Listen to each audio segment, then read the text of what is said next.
কিছু কিছু বাবা মা রয়েছে, তাদের জন্য তাদের যেই সন্তানটি সব থেকে বেশি কষ্ট করবে এবং সব কিছু করার চেষ্টা করবে বা করে থাকে, তাদের বিনিময়ে তারা সেই সন্তানটিকে খুবই কষ্ট দিবে।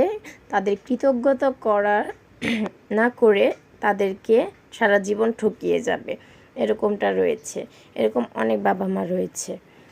হুজুরা তো মাসালার ভিতরে শুধু বলে যে বাবা মা বাবা মা বাবা মা, বাবা মাকে করবেন, বাবা মাকে না করলে জান্নাত পাবেন না, বাবা মা সবসময় আপনার বাবা মায়ের পায়ের নিচে বেস্ট এই সেই। কিন্তু আসলে কি শুধু বাবা মায়ের ক্ষেত্রে এই কথাটি? আর যারা মানে নিজেদের সন্তানদেরকে ঠকিয়ে যায় অনবরত, যে সন্তানটা সব থেকে বেশি করে যায়, সেই বাচ্চাদের জন্য বা সন্তানদের জন্য কি কোনো ধরনের মাসালা নেই? যাই হোক, আমার চোখে এরকমটা অনেক দেখা। আর যারা এরকম করে তাদেরকে আল্লাহ